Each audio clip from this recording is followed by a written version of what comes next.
পবিত্র মাহে রমজান থেকে আর মাত্র দুদিনের দূরত্ব। চট্টগ্রামের খাতুনগঞ্জের পাইকারি বাজারে এরই মধ্যে বেচাকেনা জমজমাট হয়ে উঠেছে। ব্যবসায়ীরা জানান, ছোলা, চিনি, পেঁয়াজ, খেসারি, খেজুর সহ রমজানের সব পণ্যেরই এবার সরবরাহ পর্যাপ্ত। তবে কিছু পণ্যের সরবরাহ চাহিদার তুলনায় দ্বিগুণ। সপ্তাহ ব্যবধানে ছোলাসহ ডাল জাতীয় পণ্যের দাম 5 থেকে 7 টাকা পর্যন্ত বেড়েছে। একই অবস্থা খেসারি ডালেরও। দাম বাড়ার কারণ হিসেবে ব্যবসায়ীরা বলছেন, বন্দর কেন্দ্রিক আন্দোলন এবং নির্বাচনের কারণে পণ্যের ওঠানামায় বিঘ্নতা ঘটেছে। দেশে রমজানে খেজুরের চাহিদা মেটাতে এবার আমদানি বাড়লেও দাম কমেনি।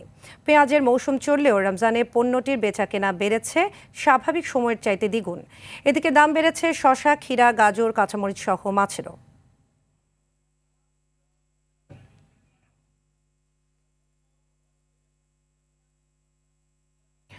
বাজার পরিস্থিতি নিয়ে জানাতে চট্টগ্রাম থেকে যুক্ত হচ্ছেন সহকর্মী সাইফুল মাহমুদ।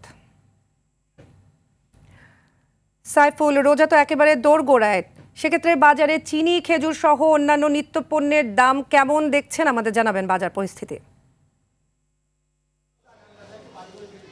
জি সাদিয়া, আসলে যেমনটি বলেছেন, আর মাত্র 2 দিন পরে কিন্তু পবিত্র মাহে রমজান। এর মধ্যেই কিন্তু চট্টগ্রামের বাজারগুলো কিন্তু অস্থির হয়ে উঠেছে বললেই চলে। আসলে বিশেষ করে খাতুনগঞ্জের যে বাজার, সেখানে যে ভোগ্যপণ্য আছে সেগুলো কিন্তু স্বাভাবিক থাকলেও কিন্তু আসলে নিত্যপণ্য যেগুলি সেগুলো কিন্তু আসলে দাম বেড়েছে প্রচুর। আমি যদি বলে থাকি, আসলে দেশি ফার্মের মুরগি কিন্তু আজকে বিক্রি হচ্ছে 220 টাকাতে, যেটি কিন্তু গত সপ্তাহে বিক্রি হয়েছিল 160, 70, 80 টাকা, সেটি আজকে বিক্রি হচ্ছে 220 টাকায়। এবং দেশি মুরগি বিক্রি হচ্ছে 680 টাকা। এখানে 50 টাকার মতো বেড়েছে কেজি প্রতি। এবং সোনালী মুরগি 30 টাকা বেড়ে বিক্রি হচ্ছে 330 টাকায়। এবং মাছ প্রতি বিভিন্ন ধরনের মাছ কিন্তু প্রতি কেজিতে বেড়েছে 200 টাকা। এবং এটি ব্যবসায়ীরাও কিন্তু স্বীকার করেছেন। কাঁচামরিচের দাম বেড়েছে, বিক্রি হচ্ছে 170 টাকার মধ্যে। এবং শসা বিক্রি হচ্ছে 80 টাকায়। গাজর বিক্রি হচ্ছে 90 টাকার মধ্যে।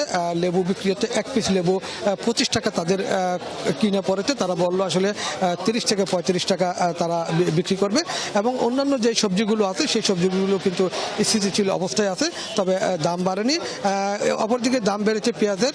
দেশি পেঁয়াজ বিক্রি হচ্ছে 70 থেকে 80 টাকা। এবং ভারতীয় যে পেঁয়াজ সেটা বিক্রি হচ্ছে 100 টাকার ভিতরে। এবং খুচরা বাজারে চনা বিক্রি হচ্ছে 80-85 টাকা। এবং খেসারিও বিক্রি হচ্ছে 80-85 টাকা। এবং একই সাথে খেজুরের যে চাহিদা, সেই চাহিদা কিন্তু আসলে পর্যাপ্ত থাকলেও কিন্তু ব্যবসায়ীরা কিন্তু খেজুরের দাম প্রচুরভাবে বৃদ্ধি করেছেন। এবং সর্বনিম্ন 200 টাকা থেকে শুরু করে 4000 টাকা পর্যন্ত প্রতি খেজুর আসলে বিক্রি হচ্ছে। তবে যারা সাধারণ ক্রেতা রয়েছে, ভোক্তা রয়েছে, তারা বললো আসলে এই মুহূর্তে কিন্তু বাজার মনিটরিং খুবই দরকার আছে বলে মনে করেন। যেহেতু 2 দিন পরে কিন্তু রমজান, এখন মনিটরিং না করলে কিন্তু আসলে পরবর্তীতে হয়তো এটা আর নিয়ন্ত্রণ করা যাবে না বলে মনে করেন তারা। তবে এখানকার যারা ব্যবসায়ী আছে তারা বললো আসলে যেহেতু মাত্র নির্বাচন গেছে, সেই জন্য জিনিসপত্র সরবরাহ একটু কম ছিল, এই জন্য দাম বেড়েছে। তবে এটি কিন্তু মাত্র তাদের অজুহাত ছাড়া কিন্তু আর কিছু নেই। তারা সবসময় কিন্তু আসলে কোনো না কোনো অজুহাত দিয়ে থাকে। প্রতি কেজি বিভিন্ন ধরনের মাছে যদি আসলে 200 টাকা বৃদ্ধি পায়, তাহলে সাধারণ মানুষ আসলে কিভাবে এটা খাবে, এটা কিন্তু বোঝা যাচ্ছে না। এবং গরুর মাংস যেখানে বিক্রি হয়েছিল 850 টাকায়, সেই গরুর মাংস আজকে বিক্রি হচ্ছে কিন্তু 950 টাকা থেকে 1000 টাকা কেজিতে। তবে সাধারণ বক্তারা বলল দ্রুত অভিযানের প্রয়োজন আছে বলে মনে করেন। সাদিয়া, বাজার পরিস্থিতি নিয়ে এটাই ছিল আমার কাছে সর্বশেষ তথ্য। ধন্যবাদ আপনাকে।